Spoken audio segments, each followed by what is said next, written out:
ஹல்லேலூயா, ஹல்லேலூயா. எத்தனை பேர் சந்தோஷமா இருக்கீங்க? சரி, கொஞ்ச நேரம் நின்று தேவனை நம்ம ஆராதித்து இந்த செய்தி வேலைக்கு நாம் கடந்து செல்வோம். கொஞ்ச நேரம் எழுப்பி நிற்கலாமா? 5 நிமிடம் அல்லது 10 நிமிடம் துதித்து ஆராதித்து தெய்வ செய்திக்கு நேராக நாம் கடந்து செல்வோம். ஹல்லேலூயா. உயிரோடு எழுந்தவரே உம்மை ஆராதனை செய்கிறோம். ஜீவனின் அதிபதியே உம்மை ஆராதனை செய்கிறோம். உயிரோடு எழுந்தவரே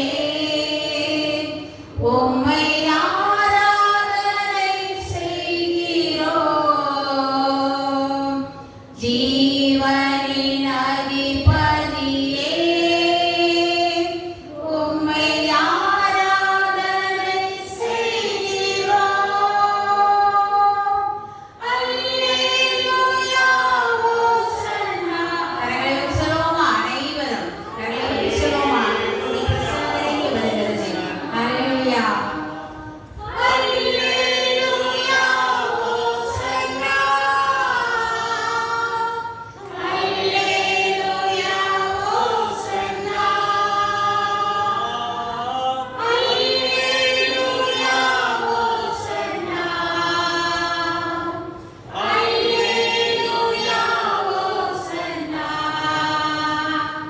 அல்லேலூயா ஓசன்னா. அல்லேலூயா ஓசன்னா.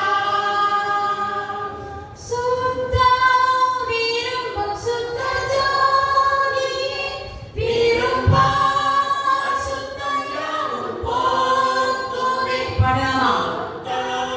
விரும்பும் சுத்த ஜோதியே விரும்பா அசுத்தம் யாவும் போக்குமே. பாவி நீச பாவி நானையா இரக்கம் செய்ய மாட்டீரோ. பாவி நீச பாவி நானையா தேவ இரக்கம் செய்ய மாட்டீரோ. பரிசுத்த கூட்டம் நடுவில் ஜொலித்திடும் சுத்த ஜோதியே காருபியே யெகோவேல் நாடி அடைந்த பாரிரோ. ஆரோபியே யெகோவேல் நாடி அடைந்த பாரிரோ. ஆண்டவரே உம்மை துதிக்கிறோம், ஸ்தோத்திரிக்கிறோம் ஐயா. பரிசுத்தவான்கள் மத்தியில் ஆண்டவரே நீர் வாசம் செய்கிறவரே உமக்கு ஸ்தோத்திரம் ஆண்டவரையா. இந்த இடத்திலே நீர் இறங்கி வரும்படியா ஜெபிக்கிறேன் ஐயா. ஆண்டவரே உம்முடைய ஜனங்கள் தாகத்தோடு வந்து இருக்கிறார்கள் ஐயா. உபவாச நாளையப்பா நாங்கள் நினைக்கிறோம் ஐயா. ஆண்டவரே எந்த இருதயத்திற்கு என்ன செய்தி தேவை என்று உமக்கு தெரியும் ஆண்டவரே. அடியாரை மறைத்துக் கொண்டு ஆவியானவர் வெளிப்படும்படியா நான் ஜெபிக்கிறேன் ஐயா. உம்மை துதிக்கிறேன், உம்மை ஸ்தோத்திரிக்கிறேன் ஐயா. ஆண்டவரே உம்முடைய கிருபை இறங்கும்படியா ஜெபிக்கிறேன் ஐயா. ஆண்டவரே கர்த்தாவே இந்த உலகத்திலே வாழ்ந்த காலத்தில் நன்மை செய்கிறவராய் சுற்றி திரிந்தீர் ஐயா. நன்மை பற்றி அறிந்து கொள்ள புரிந்து கொள்ள ஆண்டவரே ஒவ்வொரு இருதயத்திலே பலப்படுத்தும்படியா ஜெபிக்கிறேன் ஐயா. உம்மை துதிக்கிறேன், உம்மை ஸ்தோத்திரிக்கிறேன் ஐயா. கிருபை இறங்கி வரும்படியா ஜெபிக்கிறேன் ஐயா. உம்மை துதிக்கிறேன், ஸ்தோத்திரம் ஐயா. எனக்காக யாவையும் செய்பவரே செய்து முடிப்பவரே. பாடலாமா? எனக்காக யாவையும் செய்பவரே செய்து முடிப்பவரே. என் பாரங்கள் என் சுமைகள்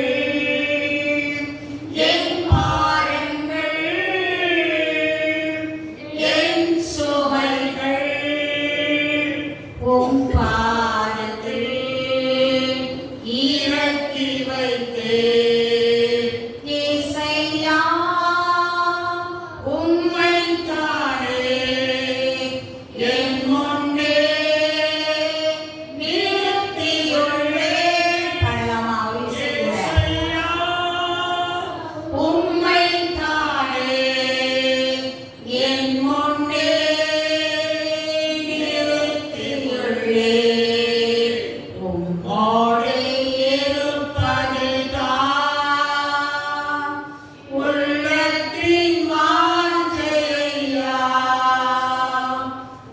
சித்தம் செய்வதுதான்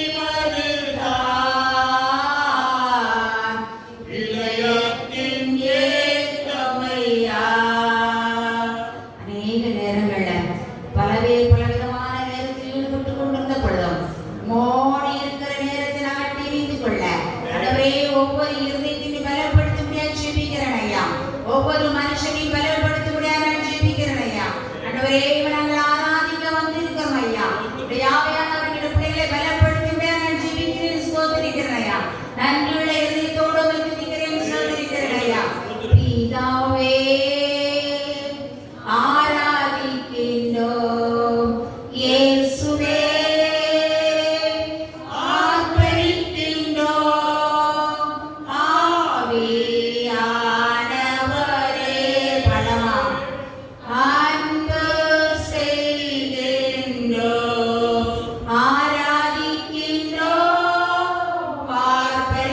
ஆர்ப்பரிக்கின்றோம் அன்பு செய்கின்றோம். எழுவத்தி பாடுவோமா? ஆராதிக்கின்றோம் ஆர்ப்பரிக்கின்றோம் அன்பு செய்கின்றோம். சகலமும் படைத்தவரே சர்வ வல்லவரே பாடலாமா? சகல படைத்த தேவன் பரமபதத்திலே இருக்கிறார். சகலவல்லவரே மகிமைக்கு பாத்திரரே மங்காத பிரகாசமே. ஆமென். மகிமைக்கு பாத்திரரே ஆமென். மங்காத பிரகாசமே. ஆமென். உம்மை ஆராதிக்கின்றோம் ஆர்ப்பரிக்கின்றோம் அன்பே செய்கின்றோம். உம்மை ஆராதிக்கின்றோம் ஆர்ப்பரிக்கின்றோம் அன்பே செய்கின்றோம். ஆமாம், தேவன் நம்மை ஒவ்வொரு நாளும் கரம் பிடித்து நடத்துகிறவராய் இருக்கிறார். அல்லேலூயா.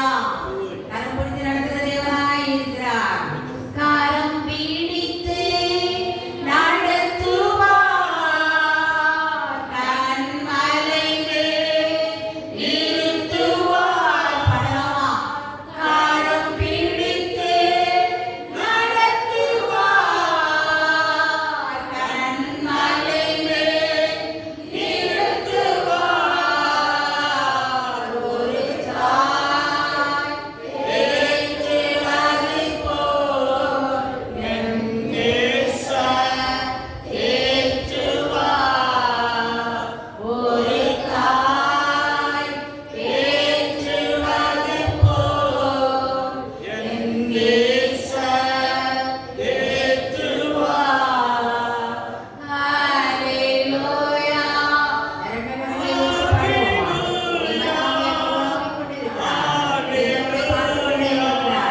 இரண்டாவது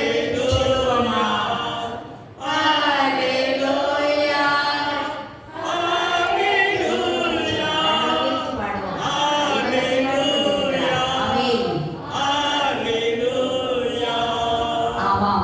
கிருபை ஒவ்வொரு நாளும் தாங்கிக் கொண்டே வருகிறது. ஒவ்வொரு நாளும் நாம் இந்த நிமிஷம் மட்டும் நாம் உயிரோடு இருப்பது தேவனுடைய கிருபை என்பதை ஒவ்வொரு நாளும் நாம் உணர்ந்து பாடுவோம். உங்க கிருபைதான் என்னை தாங்குகின்றது. உங்க கிருபைதான் என்னை நடத்துகின்றது. உங்க கிருபைதான் என்னை தாங்குகின்றது. உங்க கிருபைதான் என்னை நடத்துகின்றது. கிருபையே கிருபையே மாறாத நல்ல கிருபையே. பாடலாமா? கிருபையே கிருபையே மாறாத நல்ல கிருபையே. உடைக்கப்பட்ட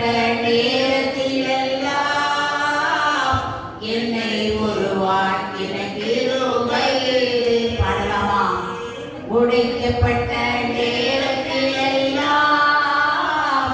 என்னை உருவாக்கிய கிருபையே, கிருபையே, கிருபையே, மாறாத நல்ல கிருபையே, கிருபையே.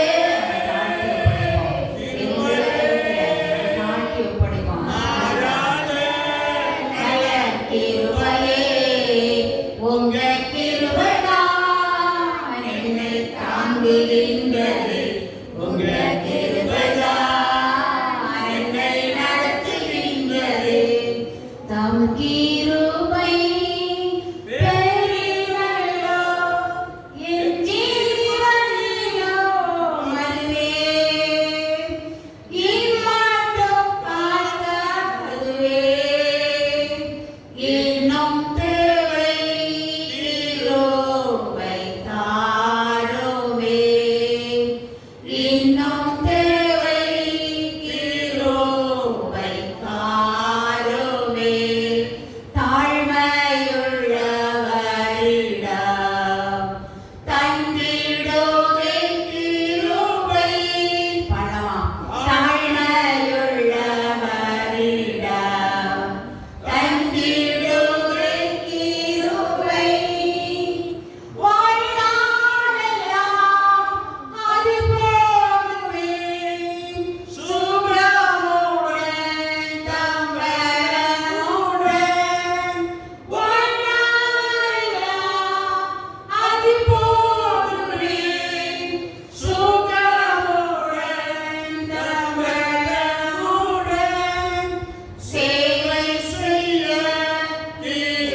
இயேசு கிறிஸ்து நாமத்தில் ஜெபிக்கிறோம் நல்ல பிதாவே, ஆமென். நாம் அமர்ந்து கொள்வோமா?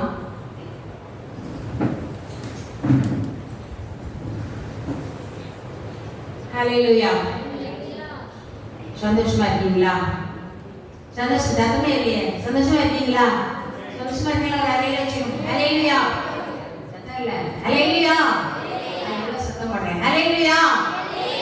ஹல்லேலூயானா குறிப்பிட்டவர்களுக்கு மட்டும் இல்லை, இயேசுவின் பிள்ளை அனைவருக்கும் ஒரு ஒரு ஒரு பெரிய சந்தோஷத்தை கொடுக்கின்ற ஒரு வார்த்தை. ஹல்லேலூயா, ஹல்லேலூயா.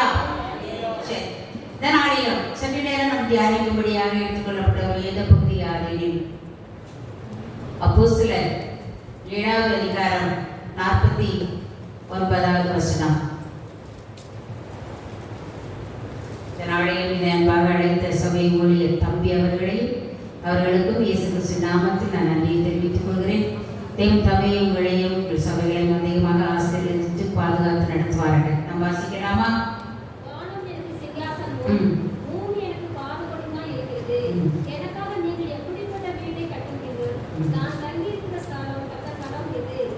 போதும். இங்க பார்க்கிறோம், எனக்காக எப்படிப்பட்ட வீட்டை கட்டுவீர்கள்? எனக்காக எப்படிப்பட்ட வீட்டை கட்டுவீர்கள்? பெண்கள் தான் அதிகமாக வந்திருக்கோம் இல்லையா? நம் வீட்டை நம்ம பெண்கள் வீட்டை கட்டுவது, குடும்பத்தை நடத்துவதில் பெண்களுக்கு அதிகமான பங்கு உண்டு. ஆமென். அப்ப நம்முடைய வீட்டை எப்படியெல்லாம் நம்ம பக்குவப்படுத்தி நடத்தணும் அப்படின்னா, நம்முடைய முதலாவதாக நம்ம பார்க்கிறோம், நம்முடைய வீடு எப்படி இருக்கணும் அப்படின்னா பிரசன்னத்தின் வீடா இருக்க வேண்டுமா? ஹல்லேலூயா. வீடு எப்படி இருக்கணும்?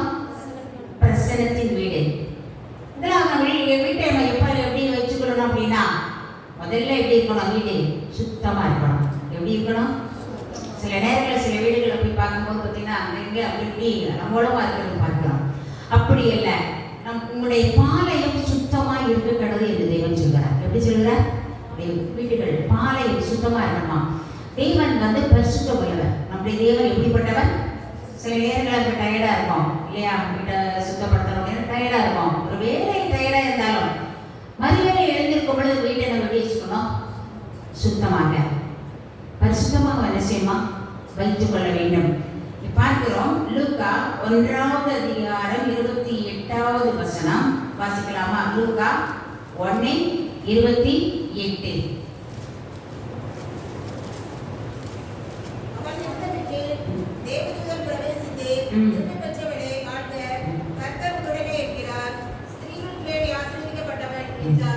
போதும். இங்கே பார்க்கிறோம், மரியாள் இருந்த வீட்டில் தேவதூதன் பிரவேசித்தார். மரியாள் எப்படிப்பட்ட ஒரு கன்னிகை இருந்தால்? அவள் ஒரு பரிசுத்தமுள்ள பெண்ணாக இருந்தார். ஹல்லேலூயா. ஆகவே தேவதூதன் அப்படியே தற்சுரூபமாக இறங்கி வந்து அவளோடு பேசினார். அப்ப நம்முடைய வாழ்க்கையில் தேவன் பேச வேண்டும் என்றால் பரிசுத்தத்தை நாம் காத்துக்கொள்ள வேண்டும். வந்திருக்கிற அனைவரும் எப்படி நம்ம இருக்கணுமா? நம்முடைய பரிசுத்தத்தை நம்ம என்ன செய்யணும்? காத்துக்கொள்ள. ஒவ்வொரு நாளும் நம்ம பரிசுத்தமாக இருக்கணும்னா ஆண்டவருடைய அனுகிரகத்தை பெற்றால் தான் பரிசுத்தமாக இருக்க முடியும். சொல்லில், செயலில், நம்முடைய நடக்கையில் எப்படி இருக்கணுமா? பரிசுத்தமா உடனே அப்படின்னு சொல்றா கூட ஆண்டவருக்கு அது என்ன செய்யலாம்?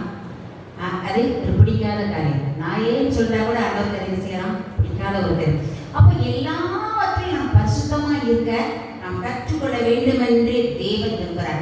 அப்படி இருக்கும் பொழுது அந்த இடம் தேவனுடைய பரிசுத்த ஆவியினாலும் அந்த வீடு பிரசன்னத்தினாலும் நிறையும் என்று சொல்லப்படுகிறது. ஹல்லேலூயா. நம்முடைய வீடு பிரசன்னத்தினால் இருக்கணும் அப்படின்னா எப்படி இருக்கணுமா? நாம பரிசுத்தமாக இருக்கணும். நாம் பரிசுத்தமாய், நான் பரிசுத்தராய் இருக்கிறது போல நீங்களும் பரிசுத்தராய் இருங்கள் என்று தேவன் இங்கே சொல்கிறார். சாலமோன் அந்த ஆலயத்தை கட்டி பிரதிஷ்டை பண்ணின நாளிலே கர்த்தருடைய பிரசன்னம் இறங்கி வந்ததாம். ஹல்லேலூயா. அந்த நேரத்தில் ஆசாரியர்கள் கூட நிற்க கூடாமல் போய்விட்டதாம். பாடகர் குழு இருந்தது. அதுக்கு அவர்கள் எல்லாம் கர்த்தரை பாடி பாடி துதித்து கொண்டு இருக்கும் பொழுது கர்த்தருடைய பிரசன்னம் அளவுக்கு அதிகமாய் அங்கே இறங்கி வந்ததுனால ஆசாரியர்கள் நிற்க கூடாமல் போய்விட்டது என்று பார்க்கிறோம். அப்போ தேவனோடு நெருங்கி உறவாட பிரசன்னத்தை நம்மால் உணர முடியும். ஹல்லேலூயா.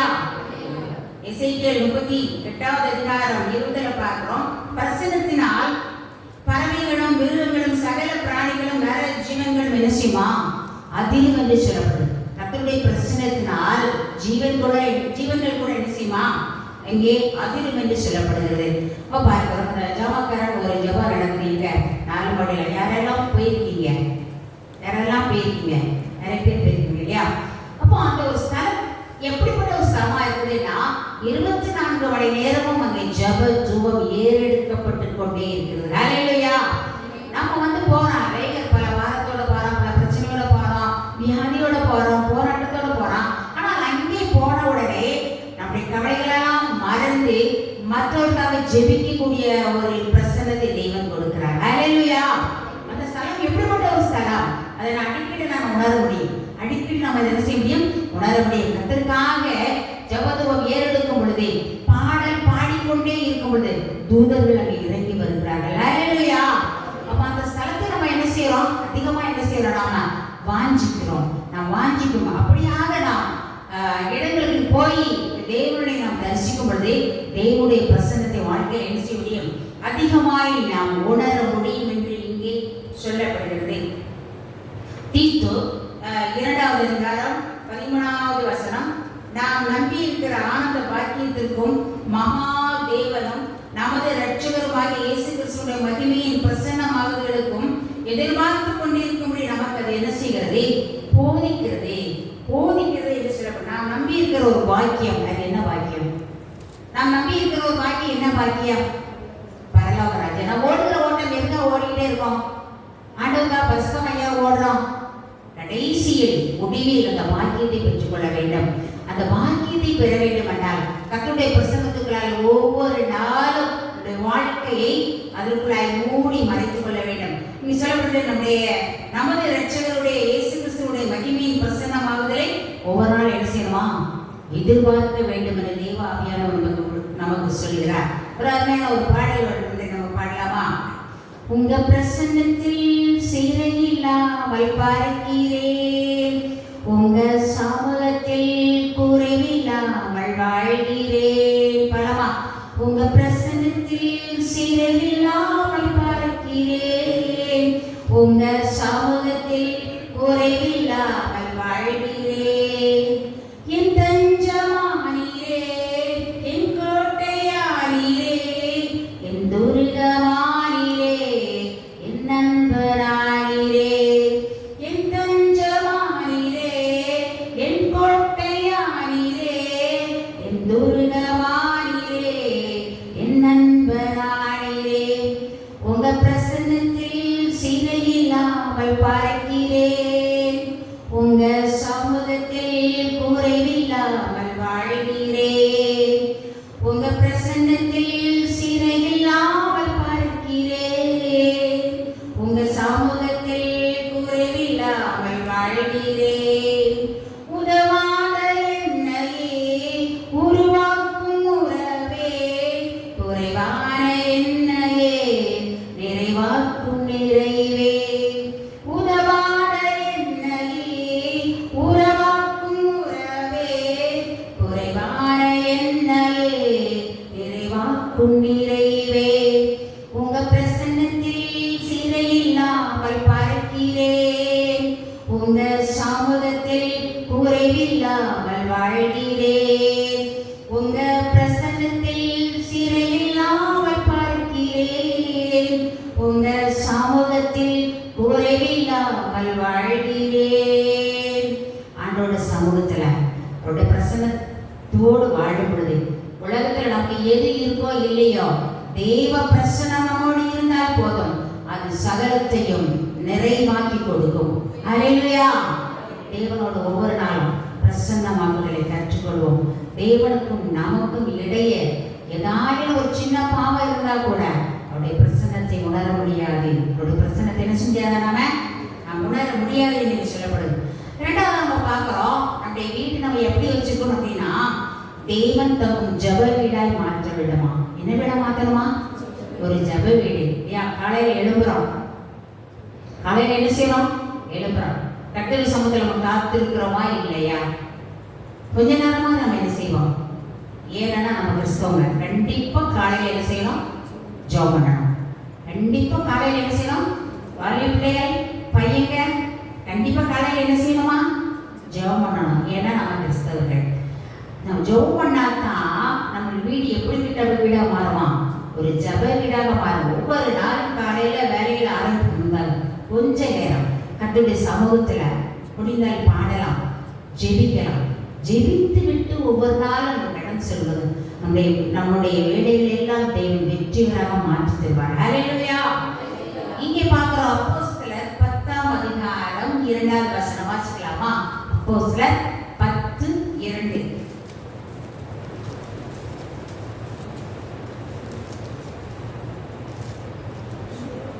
வாசிக்கலாமா?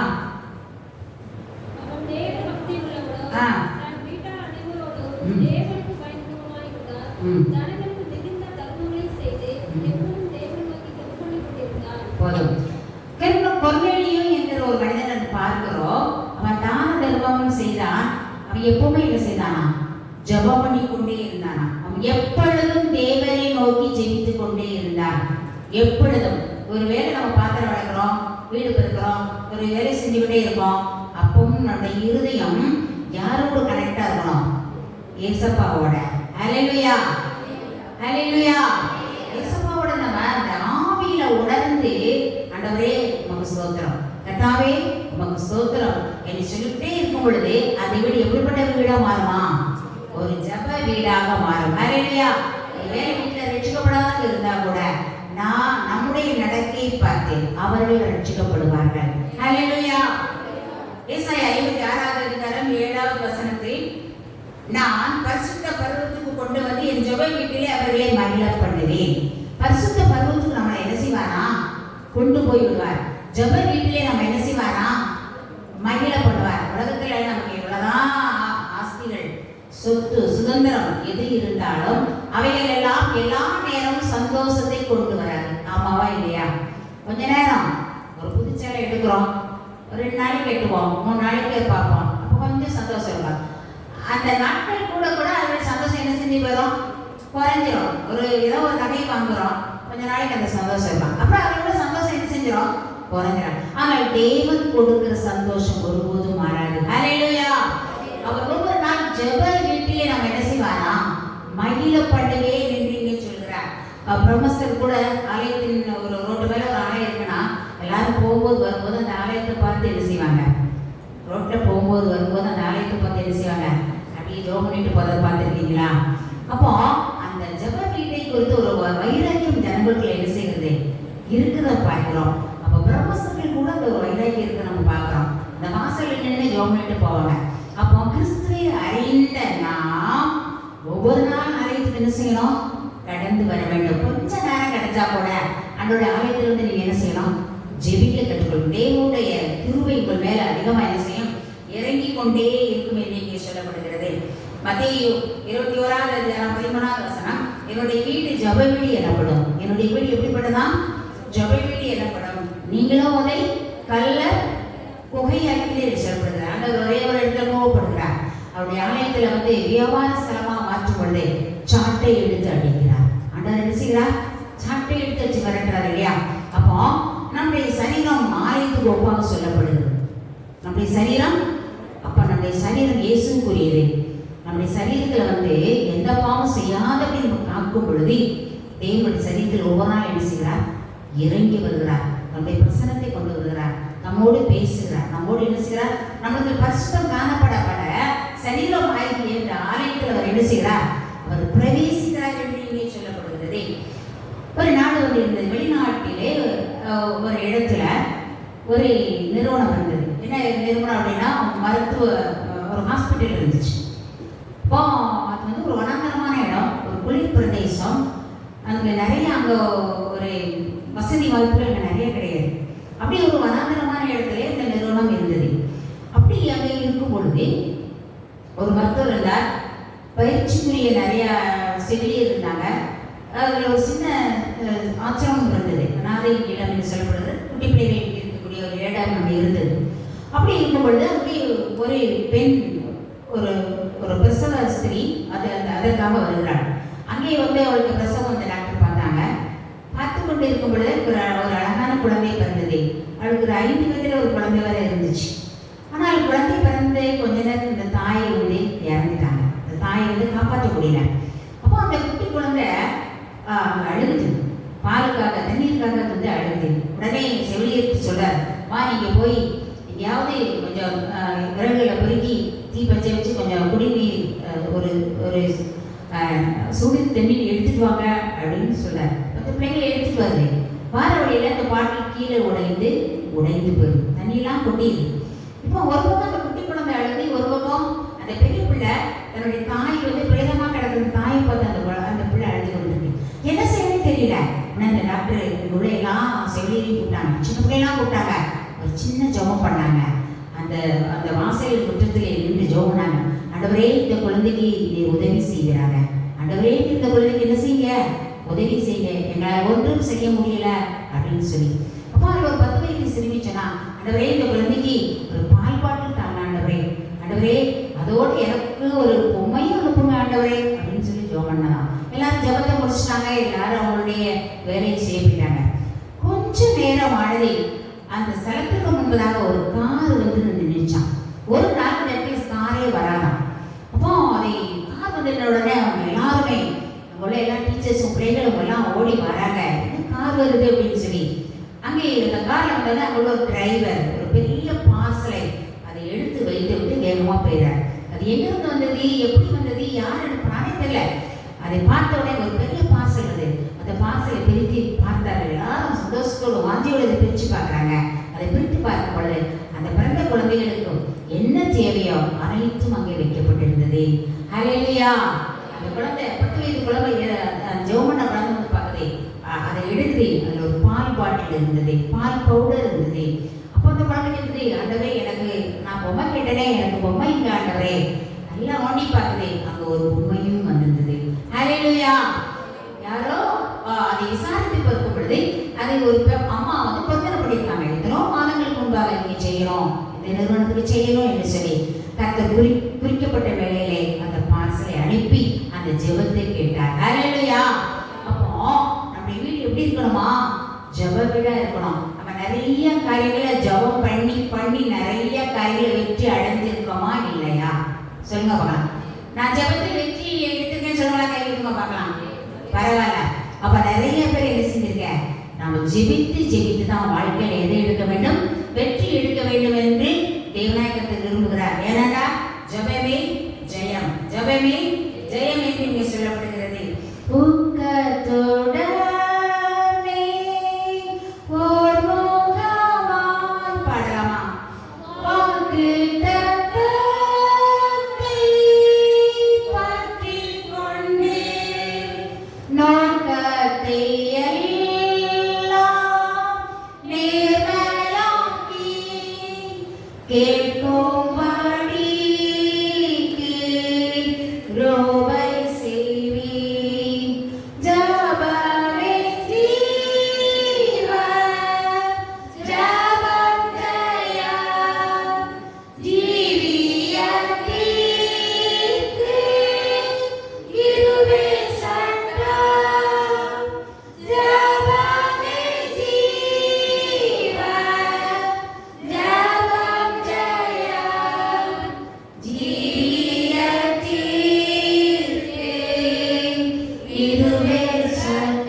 ஒவ்வொரு நாளும் எதை மறக்கக்கூடாது? ஜெபத்தை மறக்கக்கூடாது. நாம் இருக்கிற வேலையிலும் நிற்கிற வேலையிலும் நடக்கிற வேலையிலும் நாம் ஜெபித்து கொண்டே இருக்கும் பொழுது கர்த்தர் அதற்கென்று பலனை தருவாராக. ஹல்லேலூயா. நம்முடைய வீட்டுல டிவி இருக்குது இல்லையா? டிவியில தேவையில்லாத காரியம் என்ன செய்கிறது? அநேக வீட்டில் ஓடுது இல்லையா? சினிமா, நாடகங்கள், கூத்துகள் எல்லாம் என்னது போய்கிட்டே இருக்கு. இது தேவனுக்கு பிரியமா? இது தேவனுக்கு பிரியமல்ல இல்லையா? நம்ம டிவியில பார்க்க எங்க கிறிஸ்தவ செய்திகள் நிறைய இருக்கு இல்லையா? அப்ப தேவையில்லாத காரியத்தை ஒதுக்கிவிட்டு தேவையுள்ள செய்திகளை நம்ம என்ன செய்யலாம்? போடலாம். இப்படியாக நம்முடைய வீட்டுல வந்து ரொம்ப பிரசனமா இருக்கலாம். ஆனால் தேவையில்லாத காரியத்தை நீங்க டிவியில நாடகம் பார்த்துட்டே இருக்கீங்கன்னா நீங்க மட்டும் பார்க்க மாட்டீங்க, எல்லாருடைய கண்கள் அதை என்ன செய்யும்? விடும். ஆகவே தேவையில்லாத காரியத்தை நாம் நீக்குவதற்கு பிரயாசப்பட வேண்டும். அநேக பெண்கள் வீட்டில் இருக்காங்க, எதுக்கு அடிமையா இருக்காங்க? தொடர் நாடகத்தை என்ன செய்யறாங்க? அடிமையா இருக்கிறத பாருங்கள். இதுவும் தேவனுக்கு பிரியமில்லாத காரியம். அப்படிப்பட்ட வீட்டிலே தேவன் தன்னுடைய பிரசன்னத்தை கொண்டு வர முடியாது. ஒருவேளை நம்ம தவறு செய்திருந்தோமே ஆனால் நாம் நம்மை திருத்திக் கொள்வோம். பார்க்கிறோம். யோவான் தாயாகிய மரியா, இவங்க என்ன செய்தாங்க? வீட்டுல ஜெபம் பண்ணிட்டே இருந்தாங்க. என்ன செஞ்சாங்க? ஜெபம் பண்ணிட்டே இருந்தாங்க. அந்த காலகட்டத்தில் பேதுருவானவரை சிறைச்சாலையை பிடித்து அடைத்து வைத்திருந்தார்கள். ஒரு ஊழியக்காரனை சிறைச்சாலை பிடிச்சு என்ன செஞ்சிருக்காங்க? அடைத்து வைத்திருக்காங்க. இப்பவும் வட மாநிலத்துல யாரை பிடிச்சி வச்சிருக்காங்க? ஊழியக்காரங்களை சிறைச்சாலை பிடிச்சு அடைச்சிருக்காங்க. அவங்களுக்காக நம்ம தினம் ஜெபம் பண்ணணுமா வேண்டாமா? ஜெபம் பண்ணணும். ஜெபமே ஜெயம். ஹல்லேலூயா. கட்டாயம் நாம் அவர்களுக்காக ஜெபிக்கும் பொழுது கிறிஸ்து அவர்களுக்கு ஒரு விடுதலை கொடுப்பார். யார் மூலமாவது, எந்த அதிகாரி மூலமாவது அவருக்கு விடுதலை கொடுப்பாராக. ஹல்லேலூயா. ஆனால் ஜெபத்தை நினைக்கக்கூடாது. ஊழியக்காரர்களுக்காக ஜெபிக்கிற ஜெபத்தை நாம விடக்கூடாது. யோவான் தாயாகிய மரியாள் ஜெபித்துக் கொண்டு இருக்கும் பொழுது அங்கே பேதுருவானவர் சிறைச்சாலையில் அடைக்கப்பட்டிருந்தார். அந்த தூதனானவர் அவருடைய விழாவை தட்டி எழுந்திரு, பாதரட்சி நீ தரித்துக்கொள் என்று சொல்லி அப்படியே உள்ள இருந்து கூட்டு வர அவர் முன்னால் நிற்கிற எல்லா கதவுகளும் திறவுண்டன. ஹல்லேலூயா. ஜெபிக்கும் பொழுது வாழ்க்கையில நிறைய தடை இருக்கும். எல்லா தடைகளையும் இந்த ஜெபம் எனும் கோல் தடைகளை உரித்து போடுகிறது. ஹல்லேலூயா. அங்கே அவர் கடந்து செல்லும் பொழுது எல்லா கதவும் திறந்து கொண்டு அவர் நகரத்தின் வெளியே போய் கொண்டு வந்து விடுகிறார். வெளியே கொண்டு வந்து விட்டு அவர் திரும்பி பார்க்கிறார். அங்கே ஒருத்தருமே இல்லை. அந்த தூதன் போய் விட்டார். நேராக வந்து இந்த தாய் இந்த யோவானின் தாயாகிய மரியாள் கிட்ட என்ன செய்கிறார்? அவர் கதவை தட்டுகிறதை பார்க்கலாம். அப்போ இந்த ஜெபம் அந்த சிறைச்சாலை கதவை திறக்க வைத்தது. ஹல்லேலூயா. அப்போ வாழ்க்கையில என்ன தடை இருந்தாலும் சரி, நம்மை பரிசுத்தமாய் காத்துக்கொள்ள வேண்டும். அதன் பிறகு நாம் ஜெபத்தில் தரித்திருக்கும் பொழுது எல்லா தடைகளையும் தேவன் நீக்கி நம்மை காப்பாராக. ஹல்லேலூயா. தேவனுடைய வாழ்க்கையில ஒரு வெற்றியை தருவாராக. அடுத்த பார்க்கிறோம் என்னன்னா, ரட்சிப்பின் வீடாய் மாற்ற வேண்டும். நம்முடைய வீடு எப்படி மாற்றணுமா? ரட்சிப்பின் வீடாக நம்ம பெண்களாகிய நாம் ரட்சிக்கப்பட்டிருந்தால்தான் நம்முடைய பிள்ளைகள், கணவர் நம்மை பார்த்து என்ன செய்வாங்களா? ரட்சிக்கப்படுவார்கள். யாராவது நம்ம ஒரு தவறாக குற்றம் சாட்டினால் கூட என் மனைவி அப்படி செய்ய மாட்டார், என் பையன் அப்படி செய்ய மாட்டார் என்கிற நம்பிக்கை அவர்களுக்கு கொண்டு வருவது ஒரே ஒண்ணே ரட்சிப்பு. ஒரே ஒண்ணே ரட்சிப்பு இல்லையா? லூக்கா 19வது அதிகாரம் 9வது வசனம் பார்க்கிறோம். இந்த வீட்டிற்கு ரட்சிப்பு வந்தது, இந்த வீட்டிற்கு ரட்சிப்பு வந்தது என்று சொல்லப்படுகிறது. சகை என்கிற ஒரு மனுஷன் இருக்கிறான். அவன் குள்ளமாக இருந்ததுனால அவன் ஒரு காட்டுத்தி மரத்தில் என்ன செய்யறான்? ஏறுகிறான். அங்கே இயேசு கிறிஸ்துவானவர் வாழ்க்கை காலத்தில் அப்படியே நடந்து வருகிறார். அவனுக்குள்ள ஒரு ஆசை இருக்குது, நான் இயேசுவை பார்க்க வேண்டும், நான் இயேசுவை பார்க்க வேண்டும். உடனே அந்த மரத்தில் ஏறி இயேசு அந்த பக்கத்தில் போகும்போது ஏறி நின்று பார்க்கிறான். தேவனுடைய கண் அவன் மேல் பட்டது. ஹல்லேலூயா. நீங்க இயேசுவை பார்க்கணும் முழுமையா நம்பினீங்கன்னா பார்க்க முடியும். ஹல்லேலூயா. உணர முடியும். ஹல்லேலூயா. பார்க்கிறார். பார்த்த உடனே வேகமா இறங்கி வந்தான்.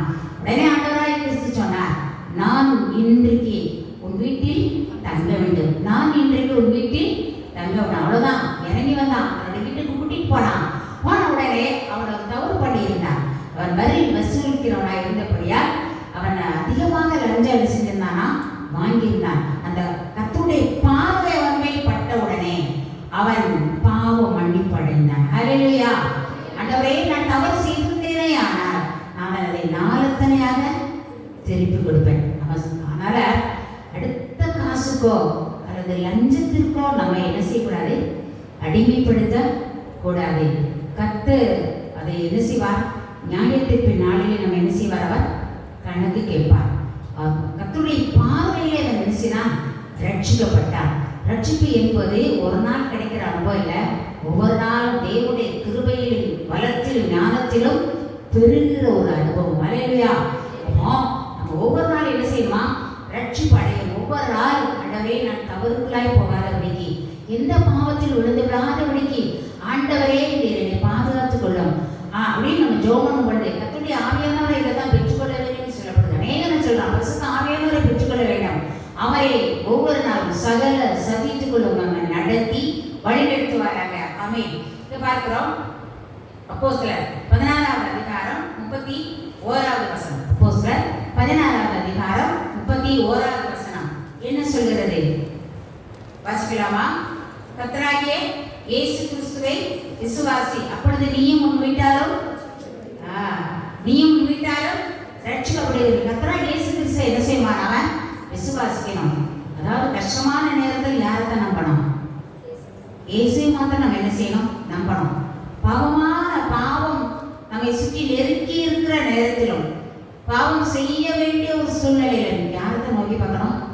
இயேசுவை நோக்கி பார்க்கும் பொழுது அந்த பாவம் நம்மை நெருங்காது. ஹல்லேலூயா. அந்த பாவம் நம்மை நெருங்க விடாமல் அவர் பாதுகாப்பார். ஒரு ஊழியனுடைய வீடு இருக்குது.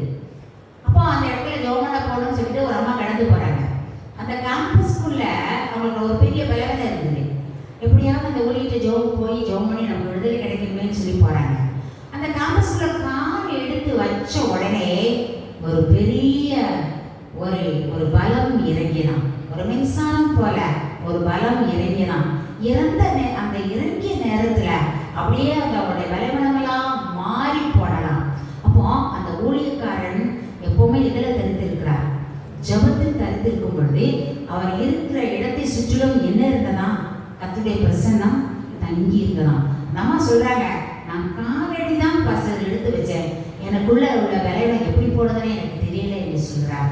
அல்லேலூயா. அப்போ கர்த்தருடைய பிரசன்னத்துக்குள்ளாக நாம் இருக்கும் பொழுது, அந்த பிரசன்னத்துக்குள்ள போகும் பொழுது நம்முடைய வியாதி நீங்குகிறது. அல்லேலூயா. ஆகவேதான் நம்முடைய வீட்டை எப்படி வச்சுக்கணுமா, ரட்சிப்புள்ள ஒரு அலங்காரமாக நாம் வைத்திருக்க வேண்டும் என்று தேவனாய் கர்த்தர் விரும்புகிறார். கர்த்தரை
கர்த்தரையே செய்வோம். ஒவ்வொரு நாள் நம்முடைய வீட்டில் இருக்கும் பொழுது, இரவு நேரம் ஆகும் பொழுது குடும்பமாய் கர்த்தரை என்ன செய்வீங்கள், குடும்பமாய் கர்த்தரை ஆராதியுங்கள், குடும்பமாய் ஜெபம் பண்ணுங்க, குடும்பமாய் வேதம் வாசிங்க.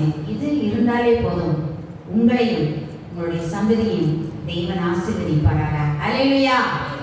உலகத்துக்காக, உலக வேலைக்காக பல மணி நேரம் கொடுக்கிறோம். ஒரு அரை மணி நேரம் கர்த்தருடைய சமூகத்துல நீங்கள் குடும்பமாய் இருக்கும் பொழுது தேவன் அதற்கேற்ற பலனை பரத்திலிருந்து கொடுப்பாராக. அல்லேலூயா.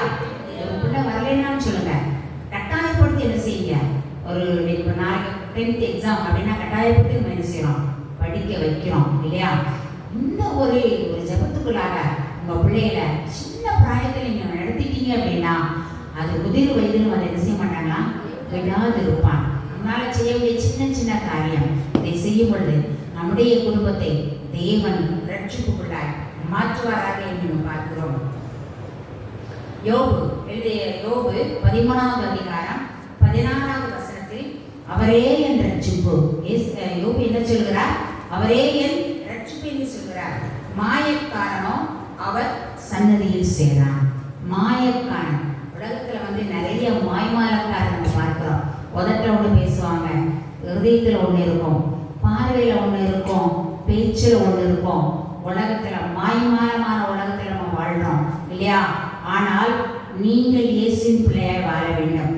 சொல்லப்படுகிறது, அவர் மாயக்காரனோ அதோட சந்தேகத்துக்குள்ள என்ன செய்ய மாட்டானா, வரமாட்டான். நாம வந்து மாய்மாலமான வாழ்க்கை என்ன செய்யக்கூடாது, வாழக்கூடாது இல்லையா? ஒருத்தரை பார்த்து ஒருத்தர் பேசுறது, இன்னொருத்தரை பார்த்து இன்னொரு விதமா பேசுறது, அப்படி இல்லை. எப்பொழுதும் தெய்வனுக்குள்ளாக நாம் என்ன செய்யணும், நிலையில் இருக்கிறவர்களாக காணப்பட வேண்டும். முடிவு பரியந்தம் நிலைநிற்பவனை ரட்சிக்கப்படுவான். முடிவு பரியந்தம்.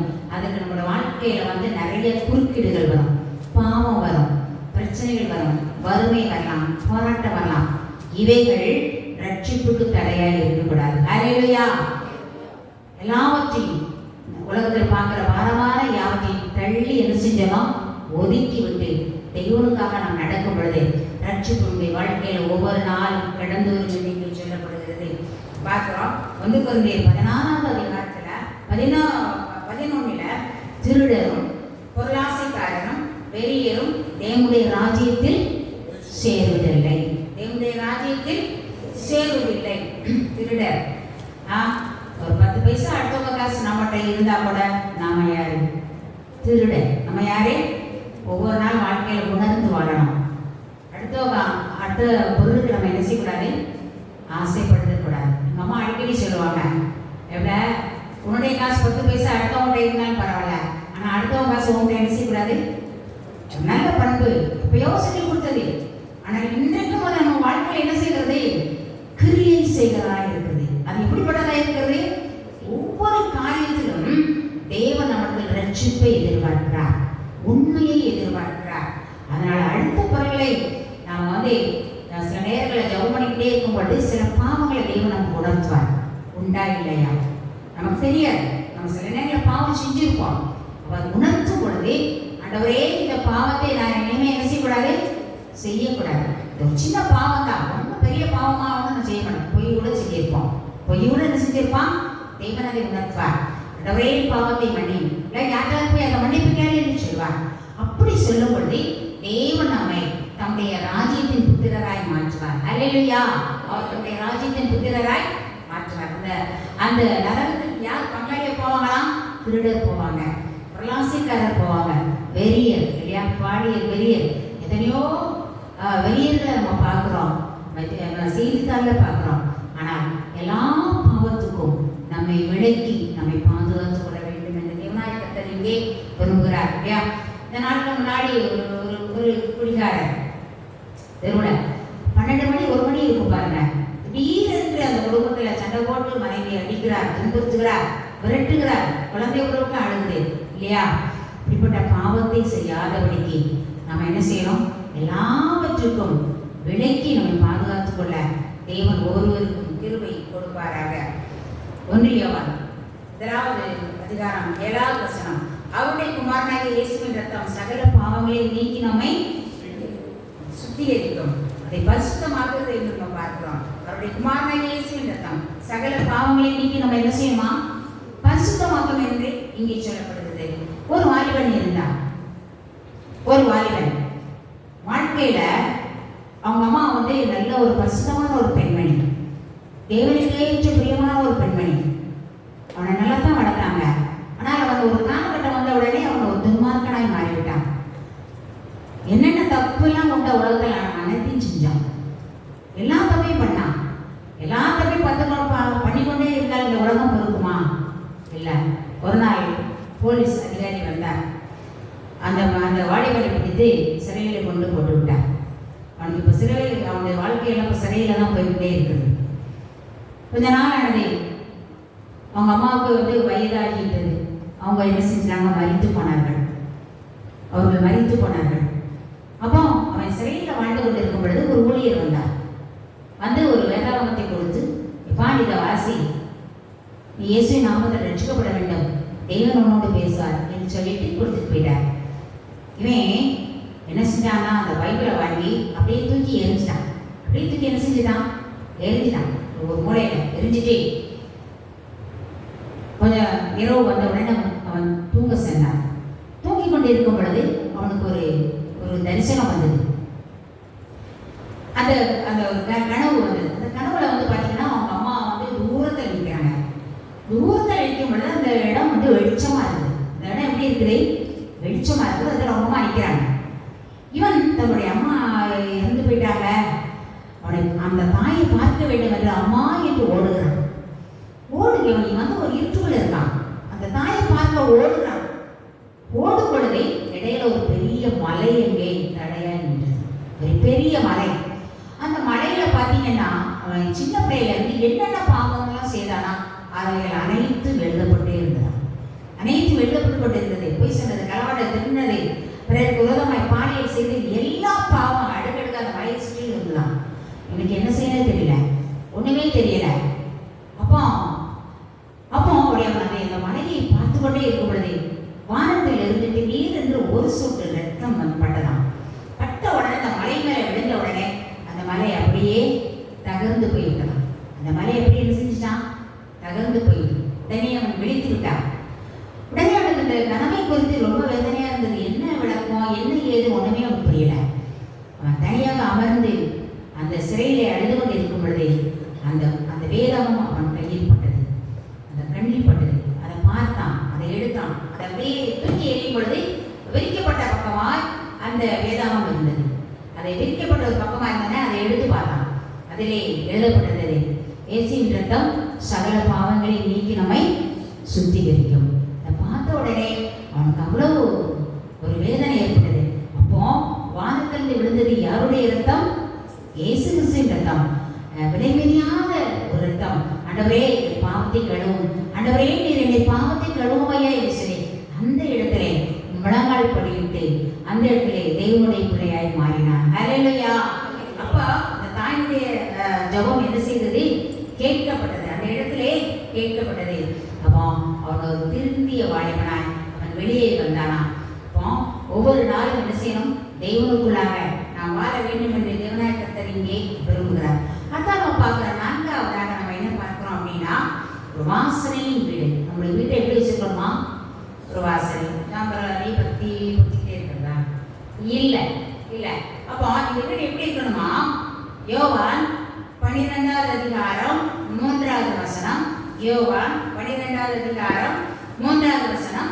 மரியாள் விலையேறப்பட்ட களங்கமில்லாத நலதம் கொண்டு ஊற்றினாள், பாதங்களில் பூசி தன் தலையை மறினாள், அவருடைய பாதங்களை உடைத்தாள். வீடு முழுவதும் வாசனையால் நிறைந்திருந்தது. இல்லையா? விலையேறப்பட்ட களங்கமில்லாத நலதத்தை என்ன செய்தாலாம்? அவருடைய பாதத்தில் ஊற்றி தன்னுடைய தலையை மகிழினால் உடைத்தாள் என்று பார்க்கிறோம். இது அவரை அடக்கம் பண்ணுவதற்கு எத்தனமாய் குற்றப்பட்டது என்று இங்கே சொல்லப்படுகிறது. கர்த்தருக்கேற்ற ரட்சிப்பு வாசனை திரவியமாக மாற வேண்டும். ஹல்லேலூயா. கர்த்தருக்கேற்ற ரட்சிப்பு வாசனை திரவியமாக மாற வேண்டும் என்று சொல்லப்படுகிறது. 2 கொரிந்தியர் 2வது அதிகாரம் 14வது வசனம் இவ்வாறு சொல்லப்படுகிறது. எல்லா இடங்களிலேயும் அவரை கொண்டு அறிகிற அறிவின் வாசனையை வெளிப்படுத்துகிற தேவனுக்கு ஸ்தோத்திரம். அப்போ நம்ம வெளியே போனோம் அப்படின்னம்னா மற்றவர்கள் நம்ம பார்க்கும் பொழுது நம்மிடத்துல என்ன வாசனை வீசணும்? கிறிஸ்தவை என்ற வாசனை வீச வேண்டும். அல்லேலூயா. இவர்கள் கிறிஸ்தவர்கள், இவர்கள் கிறிஸ்தவர்கள். ஒரு அருமையான ஊழியக்கார ஐயா இருந்தாங்க. அவங்க என்ன செய்தாங்க அப்படின்னா, தன்னுடைய பையனுக்கு பெண் பார்க்க வேண்டும் என்று ஒரு வீட்டுக்கு போனாங்க. அப்போ அந்த வீடு பெரிய வீடு, பெரிய பங்களா, பெரிய வீடு, மாடி வீடு, நிறைய எல்லா சௌகரியங்களும் அங்கே இருந்தது. ஆனால் அந்த வீட்டை பார்த்த உடனே அவியனவர் சொன்னாரா, அந்த வீட்டில் அந்த ஒரு பெண்ணை பார்த்தவரை அவியனவர் சொன்னாரா, இந்த பெண்ணிடத்தில் கிறிஸ்துவின் வாசனை இல்லை. அவியனர் விளக்குனாராம், இந்த பெண்ணிடத்தில் என்ன இல்லை? எல்லாம் இருக்குது. அழகு இருக்குது, அறிவு இருக்குது, சௌந்தரியம் இருக்குது, நகை இருக்குது, பொண்ணு இருக்கிறது, சொத்து இருக்குது. ஆனால் அவியனர் அவர்கிட்ட சொன்னாரா, இங்கே கிறிஸ்தவ வாசனை இல்லாத வீடு. அப்போ அவர் அப்படியே திருப்பி செஞ்சாராம், வந்துட்டாராம். அப்போ கர்த்தருடைய பிள்ளைகளுக்கு கிறிஸ்தவ வாசனை வீச வேண்டும். எதை பற்றி இந்த வாசனை வீசுகிறது? நம்முடைய நடக்கை, வார்த்தை, நம்முடைய செயல் எல்லாம் யாரை காட்ட வேண்டும்? கிறிஸ்துவை காட்ட வேண்டும். அப்படி இருக்கும் பொழுது கிறிஸ்துவனுடைய வாசனை நம்ம என்ன செய்யுமா? வீசும் என்று பார்க்கப்படுகிறது. அளவு மீன் கர்த்தருக்கு பயப்படுகிற ஸ்திரீ என்ன செய்வாளாம்? புகழப்படுவாள் என்று இங்கே பார்க்கிறது. ஒரு கருவாளி மரத்தை எடுத்துக்கிடுவோம். ஒரு 1000 கருவாளி மரம் இருக்குதுன்னு பார்த்துக்கோமே. அதனால ஏதாவது பயன் இருக்கா? இல்லை. ஒரு ரோஜா செடியில பூக்குது. ஆனால் அந்த பூ என்ன செய்யும்? பூத்த உடனே என்ன வரும்? அருமையான ஒரு நறு மனம் வீசி கொண்டிருக்கும். பிச்சி கொடியில பிச்சி பூ பூக்குது. அதை நம்ம பறிக்கலன்னா அந்த இடத்துல இருக்கும் பொழுது என்ன வீசும்? ஒரு வாசனை என்ன செய்யும்? வீசும். அப்போ தேவன் நம்முடைய வாழ்க்கையில ஒரு வாசனையை எல்லா இடங்களிலும் கர்த்தருக்கு ஏற்ற அறிவை அறிகிற வாசனையினால் என்ன செய்யணுமா? நிரம்ப வேண்டும் என்று தேவனாய கர்த்தர் இங்கே விரும்புகிறார். எபேசியர் 5:2 கிறிஸ்து நமக்காக தம்மை தேவனுக்கு சுகந்த வாசனையான காணிக்கையாகவும் பலியாகவும் ஒப்புக் கொடுத்து நம்மில் அன்பு கூர்ந்தது போல நீங்களும் அன்பில் என்ன செய்யணுமா? நடந்து கொள்ளுங்கள். தேவன் இங்கே விரும்புகிறார் சுகந்த வாசனையாக. இயேசு கிறிஸ்து வாழ்ந்த காலத்துல பிதாவானவர் என்ன நினைச்சாரா? தனக்கென்று கொடுக்கப்பட்ட ஒரே மகனை இரத்த வழியாக வார்க்கப்பட்டு அந்த ஒரு வலியை சுகந்த வாசனையாக அவர் நுகர்ந்தார் என்று சொல்லப்படுகிறது. தனக்கென்று இல்லை, ஒரே ஒரு மகனை இந்த சிலுவையில என்ன செய்தார்? அவர் அறையை கொடுத்தார். எதற்காக? நம்முடைய பாவங்களுக்காக. நாம் செய்கிற அக்கிரம சிந்தை கொண்டிருந்தேனானால் தேவன் என்னுடைய ஜெபத்திற்கு செவிகொடார். சிந்தையில கூட எப்படி இருக்கணுமா? பரிசுத்தம் பண்ணணும். அடுத்தவங்களை பற்றி வேற வித்தியாசமான சிந்தை. அவன் கெட்டு போனோம், அவன் வாழக்கூடாது அப்படின்லாம் நம்ம சிந்தையில கூட என்ன செய்யக்கூடாதா?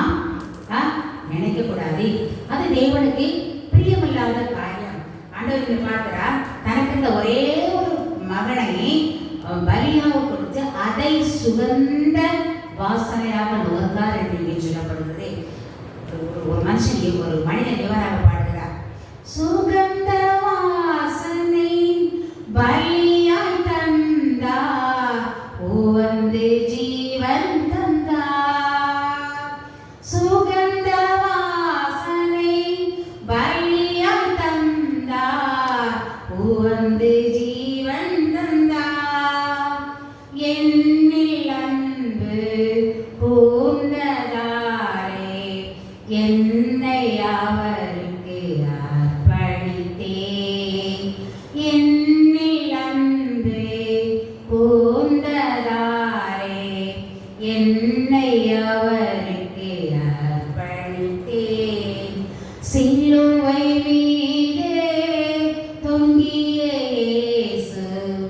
என்னில் அன்பு கொண்டார். சிலுவை மீது தொங்கிய இயேசு என்னில் அன்பு கொண்டார். அப்போ சுகந்த வாசனை வழியாக தேவனுக்கு நாம் என்ன செய்வோம்? எப்பொழுதும் இருக்க வேண்டும் என்று தேவன் விரும்புகிறார். வாழ்க்கையில் உயர்வு வந்தாலும் சரி, தாழ்வு வந்தாலும் சரி, துன்பம் வந்தாலும் சரி, பசி வந்தாலும் சரி, நாம் முற்றும் தேவனுக்குள்ளாக வெற்றி சிறக்க வேண்டும் என்று தேவனாய் கர்த்தர் இங்கே விரும்புகிறார். ஏசாயா தீர்க்கதரிசி எழுதிய புத்தகம் 11வது அதிகாரம் 3வது வசனம், கர்த்தருக்கு பயப்படுதல் அவருக்கு உகந்த வாசனையாக இருக்கும். கர்த்தருக்கு பயப்படுதல் அவருக்கு உகந்த வாசனையாக இருக்கும். அப்போ கர்த்தருக்கு என்ன செய்யணும்? பயப்படணும். கர்த்தருக்கு என்ன செய்யணும்? ஒரு பாவம் செய்யறதுக்கு முன்பதாக கர்த்தருக்கு முன்பாக என்ன செய்யணும்? நடுங்கணும், பயப்படணும். கர்த்தருடைய வசனத்துக்கு நடுங்குறவரை நான் நோக்கி பார்ப்பேன். நான் என்ன செய்வேன்? நோக்கி பார்ப்பேன். பள்ளிக்கூடத்தில் இருக்கும் பொழுது சின்ன பிள்ளைகள் நம்ம கிளாஸ் நடத்திட்டே இருக்கும் பொழுது என்ன செய்யும்? பேசிட்டே இருக்கோம். ஏண்டா பேசுற அப்படின்னா, நான் பேசுற மிஸ் அப்படிமா, நான் என்ன செய்யறேன்? சடனாக போய் ஒரு செகண்ட்ல என்ன செஞ்சிடும்? பேசுவான் இல்லையா? நான் சொல்லுவேன், என் முன்னாலே இந்த 2 போய் என்ன செஞ்சிட்டேன்? சொல்லிட்டேன். உனக்கு ஆண்டவர் 2 தூதர் வச்சிருக்காரு, 2 தூதர் வச்சிருக்காரு. நீ நன்மை செஞ்சாலும் கொண்டுட்டு போவாங்க, நீ தீமை செஞ்சாலும் அதை கொண்டு போவாங்க, ஆண்டவரோட சன்னிதானத்துக்கு எடுத்து போவாங்க. அதனால நீ என்ன செய்யாத? என் கண்ணு முன்னாலே நீ பொய் சொல்ற இல்லையா? பொய் சொல்லாத, பொய் சொல்லாத. தூதர்கள் அதை என்ன செஞ்சிருவாங்க? எடுத்துக்கொண்டு எங்க கொண்டு போவாங்க? கர்த்தருடைய சன்னிதானத்துல கொண்டு சேர்ப்பாங்க. அப்படியே பார்ப்போம். அப்போ நம்ம என்ன செய்தாலும் சரி, நமக்குரிய தூதர்கள் நம்ம தப்பு செஞ்சாலும் அதை என்ன செய்வாங்களாம்? கொண்டு போவாங்களாம். தீமை செய்தாலும் என்ன செய்வாங்களாம்? கொண்டு போவாங்க. எப்போ கொண்டு போவோம் அப்படின்னா, காலத்தில் அதை என்ன செஞ்சுருவாங்களாம்? எடுத்துட்டு போவாங்களாம். அப்போ இந்த வாழ்கிற வாழ்க்கை ஒரே ஒரு வாழ்க்கை. கர்த்தருக்கு பயப்பட வேண்டும். ஹல்லேலூயா. கர்த்தருக்கு பயப்படுதல் அவருக்கு உகந்த வாசனையாக இருக்கும். சங்கீதம் 115:11 கர்த்தருக்கு பயப்படுகிறவர்களே கர்த்தரை நம்புங்கள், அவரே அவர்களுக்கு துணையும் அவர்களுக்கு கேடகமாய் இருக்கிறார். இல்லையா? கர்த்தருக்கு பயப்படணும். எப்பவுமே என்ன செய்யணும்? கர்த்தருக்கு பயப்படுகிற பெரியோரையும் சிறியோரையும் தேவன் என்ன செய்வாராம்? அளவில்லாமல் ஆசீர்வதிப்பார். அப்ப கர்த்தருக்கு பயப்படுகிற பயம் உங்களுக்கு என்ன செய்யணும்? நிறைய வாலிபர்கள் இருக்கீங்க, பையங்க இருக்கீங்க, கர்த்தருக்கு பயப்படுகிற பயம் உங்களுக்கு என்ன செய்யலாம்? வரவிடும். நல்ல பரவாயில்ல. இந்த உபவாச கூட்டத்தில் நல்ல வாலிப பையங்க வந்து உட்கார்ந்துருக்கீங்க. நிறைய பேர் பார்க்க முடியாது. தேவன் உங்களை ஆசீர்வதிப்பாராங்க. ஹல்லேலூயா. கொஞ்ச நேரம் கடந்தாலும் கர்த்தருடைய சமூகத்தில் வந்து காத்திருக்கும் பொழுதே தேவன் உங்களுக்கு ஏற்ற ரட்சிப்பை தருவாராங்க. ஹல்லேலூயா. சங்கீதம் 115:13 கர்த்தருக்கு பயப்படுகிற பெரியோரை சிறியோரை தேவன் என்ன செய்வாராம்? ஆசீர்வதிப்பார். கர்த்தர் 14 பார்க்கணும். கர்த்தர் உங்களையும் உங்கள் பிள்ளைகளையும் வர்த்திக்கப்படுவார். கர்த்தர் உங்களையும் உங்கள் பிள்ளை என்ன செய்வாராம்? உலகத்தில் எவ்வளவுதான் ஆடம்பரமா வாழ்ந்தாலும் சரி, ஆண்டவருக்கு பிரியமா இருந்தாலும் எதிர்காலம் ஆசீர்வதிக்கப்படும். ஹல்லேலூயா. நான் உலகத்தில் காண்கிற எல்லாம் மாயையும் மனதிற்கு சஞ்சலமானவை. காண்கிற அனைத்தும் எல்லாம் மாயையும் மனதிற்கு உங்கள்கிட்ட ரட்சித்து இருந்தா போதும். உலகத்தில் எதுவும் வேண்டியல. நாளை தினத்தை குறித்து என்ன செய்யக்கூடாது? தேவன் நிறைவேற்றார். நிறைய பேர் கவலைப்படாம, எனக்கு இப்படி இருக்கமா, நாளைக்கு நான் என்ன செய்வேன், எனக்கு இந்த நோய் இருக்கே, எல்லாவற்றிலும் தேவன் நமக்கு போதுமானவராக இருப்பார். ஹல்லேலூயா. நம்முடைய சூழ்நிலையை காட்டிலும் கர்த்தர் பெரியவர். ஹல்லேலூயா. ஒவ்வொரு சூழ்நிலையும் போராட்டம் நிறைந்த வாழ்க்கலாம். ஒவ்வொரு நாளும் போராட்டம் நிறைந்த வாழ்க்கலாம். ஒரு நாள் ஒரு பிரச்சனை முடிஞ்சிச்சுன்னா அடுத்த நாள் இன்னொரு பிரச்சனை என்ன செஞ்சோம்? கண்டிப்பா கர்த்தர் பிள்ளைகள் கண்டிப்பா என்ன செய்யும்? ஆனால் என்னுடைய சூழ்நிலையை காட்டிலும் கர்த்தர் எனக்கு பெரியவர் என்றே சொல்லணும். ஹல்லேலூயா. ஏனென்றால் கர்த்தர் பெரியவர். அவர் பெரிய காரியங்களுடைய வாழ்க்கையில் என்ன செய்வாராம்? ஒவ்வொரு நாளும் செய்வார். 15வது வசனத்தை பார்க்கிறோம். வானத்தையும் பூமியையும் படைத்த கர்த்தரால் நீங்கள் என்ன செய்யப்பட்டவர்கள்? எப்போது? கர்த்தருக்கு பயப்படுவோம். கர்த்தருக்கு வானத்தையும் பூமியையும் படைத்த கர்த்தராலே நாம் என்ன செய்யப்பட்டவர்கள்? ஆசீர்வதிக்கப்பட்டவர்கள். ஆகவே நாளை தினத்தை குறித்து என்ன செய்யக்கூடாதா? நீங்க கவலைப்பட நிறைய வருத்தத்தோடு வருவாங்க, அழுகையோடு வருவாங்க, கண்ணீரோடு வருவாங்க. ஆனால் இந்த கர்த்தருடைய வார்த்தையை சொல்லி சொல்லி சொல்லி சொல்லி ஜபிக்கும் பொழுது அந்த பிரச்சனை எப்படி போகுதுன்னு நமக்கு என்ன செய்யாது தெரியாது.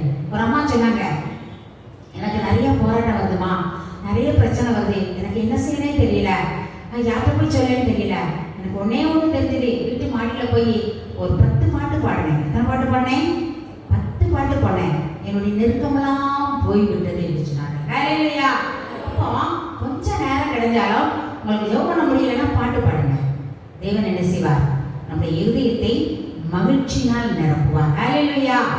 இந்த உலகத்தில் பார்க்கிற எல்லாம் வேதனைக்குரியது, சஞ்சலத்துக்குரியது. நாம் பிரித்தெடுக்கப்பட்ட பிள்ளைகளாய் மாற வேண்டும். ஹல்லேலூயா. ஏனென்றால் நீங்கள் ரட்சிக்கப்பட்டவர்கள். நீங்கள் எப்படிப்பட்டவர்கள்? ரட்சிக்கப்பட்டவர்கள். கர்த்தருக்கு பயப்படுதல் அவருக்கு உகந்த வாசனையாய் இருக்கும் என்று இங்கே சொல்லப்படுகிறது. அடுத்த பார்க்கிறோம், 5வது பார்க்கிறோம், கண்மலையின் மேல் கட்டப்பட்ட வீட்டா வச்சுக்கணும். நம்ம வீடு எப்படி இருக்கணுமா? கண்மலையின் மேல் கட்டப்பட்ட வீடு. மத்தேயு 7வது அதிகாரம் 24வது வசனம் வாசிக்கலாமா? மத்தேயு 7வது அதிகாரம் 24வது வசனம் வாசிக்கலாமா? மத்தேயு 7:24. நான் சொல்லிய இந்த வார்த்தைகளை கேட்டு விடைவேண்டு செய்கிறவன் எவனோ அவனை கண்மலை மேல் தன் வீட்டை கட்டின புத்தியுள்ள மனுஷனுக்கு ஒப்பிடுவேன். நான் சொல்லுற வார்த்தை கேட்டு நடப்பானே ஆனால் அவன் கண்மலையின் மேல் கட்டப்பட்ட வீடாய் மாறுவான். ஹல்லேலூயா. அப்போ வார்த்தையில நிலைத்திருக்கணும். நிறைய வார்த்தைகள், அந்த 10 கட்டளை, அவருடைய வார்த்தையில நம்ம என்ன செய்யணும்? நிலைத்திருக்கும் பொழுது தேவன் நம்முடைய வீட்டை என்ன செய்வாரா? கட்டுவார் என்று சொல்லப்படுகிறது. ஒரு குடும்பம் இருந்துச்சு. அந்த குடும்பத்துல 7 பெண் பிள்ளைகள், 2 பையன்கள். அப்போ கிறிஸ்தவ குடும்பம் தான். வறுமை நிமித்தமாக அந்த தகப்பன் என்ன செஞ்சார்? 2 பெண் பிள்ளைகளை ஒரு இந்து குடும்பத்துக்கு கட்டி கொடுத்து விட்டார். அப்போ அந்த 2 பெண் பிள்ளைகள்ல ஒரு பெண் பிள்ளை என்ன செஞ்சா அப்படின்னா அந்த அந்த இதுக்கே போயிட்டா, அந்த மதத்துக்கு என்ன செஞ்சா போயிட்டா. ஆனா இன்னொரு பெண்மகள் என்ன செய்தா? அடிக்கடி சொல்லுவா, எங்க அப்பா என்னை இப்படி கொண்டு கொடுத்துட்டாங்க. ஆனா அவளுக்குள்ள ஒரு பசுத்த ஆவியானவர் என்ன செய்தார்? இப்படியாவது நாம என்ன செய்யணும்? நம்ம அந்த இதுக்குள்ள போயிட்டாலும் திரும்ப நம்ம கிறிஸ்துக்குள்ளாக என்ன செய்யணும்? கட்டப்பட வேண்டும் என்று நினைத்தார். அவள் ஒவ்வொரு நாள் ஜெபம் பண்ண ஆரம்பித்தார். தன்னுடைய கணவனை அப்படியே பைபிள் வாசிக்க ஆரம்பித்தார். அப்படியே கிறிஸ்துக்குள்ளாய் அவள் கொண்டு வர ஆரம்பித்தார். கொஞ்ச நாள் ஆனது. அவருடைய கணவனார் குடும்பத்திலிருந்து கணவனை இயேசுக்குள்ளாக கொண்டு வந்தார். தனக்கு 3 பையன்கள் இருந்தாங்க. 3 பையன்களையும் இயேசுக்குள்ளாக கொண்டு வந்தார். ஹல்லேலூயா. ஞானஸ்தானம் எடுக்க வைத்தார். ஹல்லேலூயா.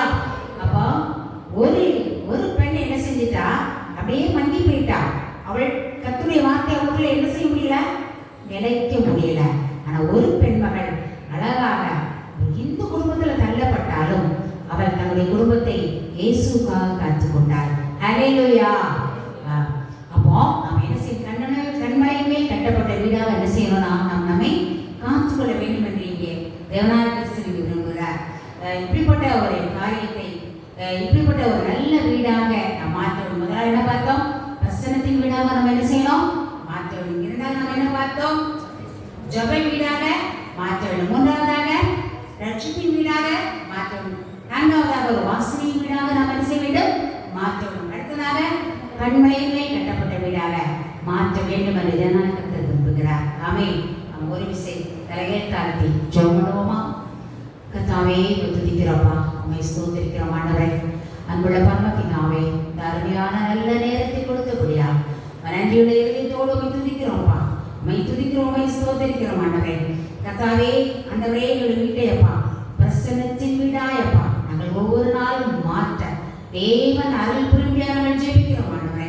கர்த்தாவே, எங்கள் கண்பாய் கொடுத்த குடும்பத்தை ஒரு ரட்சிப்பின் குடும்பமாய் மாற்ற தேவன் அருள் புரிம்பியா ஜெபிக்கிறேன் அப்பா. நம்முடைய வாழ்க்கையில் ஒவ்வொரு நாளும் அப்பா வாசனை வீசுகிற வீடாய் மாற்ற வேறு அனுகிரகம் பண்ணும்படியா நான் ஜெபிக்கிறேன் ஆண்டவரே.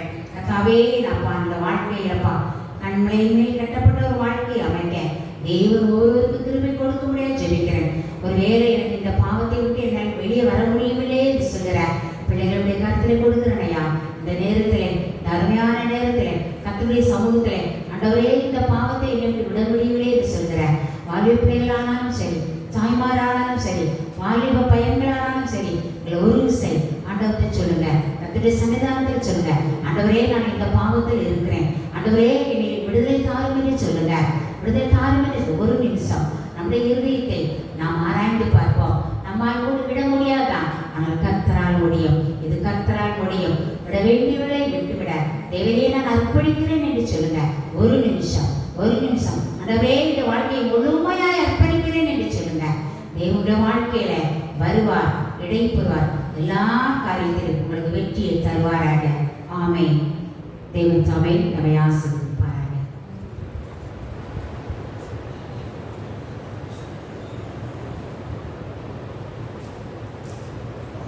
ஜெபிப்போம். நேசிக்கிற நல்ல ஆண்டவரே, இந்த வேலைக்காக நாங்கள் நமக்கு ஸ்தோத்திரம் செலுத்துகிறோம். உங்களுடைய சமூகத்திலே உபவாசத்தோடு கூட காத்திருந்து ஜெபிக்க முடியாத ஒரு பெரிய கேள்வியை நன்றி செலுத்துகிறோம். வார்த்தைகளை என் ஜனங்களுக்குரிய அனுப்பினியே நாங்கள் துதிக்கிறோம், ஸ்தோத்திரிக்கிறோம். கர்த்தர் யாவரையும் பதப்படுத்தி வழிநடத்தும்படியாய் நாங்கள் வேண்டியிருக்கிறோம். பிரசன்னம் ஆண்டவரே நிறைந்தவர்களாக நாங்கள் எப்பொழுதும் காணப்பட தேவாமியானவர் அனுக்கிரகம் செய்வீராக. வந்திருக்கிற ஜனங்களையும் ஜனத்தின் பிள்ளைகளையும் இந்த கிராமத்தையும் கர்த்தர் நினைத்து ஆசீர்வதிப்பீராக. இயேசு கிறிஸ்துவின் நாமத்தில் ஜெபம் கேளும் பரிசுத்த பிதாவே. நம்முடைய கர்த்தராகிய இயேசு கிறிஸ்துவின் கிருபையும் தேவனுடைய அன்பும் பரிசுத்த ஆவியானவருடைய ஐக்கியமும் நம் அனைவரோடு கூட இப்போதைக்கு இருப்பதாக. என் ஆத்துமாவே கர்த்தரை ஸ்தோத்திரி, என் முழு உள்ளமே உடைய பரிசுத்த நாமத்தை ஸ்தோத்திரி. என் ஆத்துமாவே கர்த்தரை ஸ்தோத்திரி, அவர் செய்த சகல வார்த்தை கரவாகவே. ஆமென். அல்லேலூயா, அல்லேலூயா.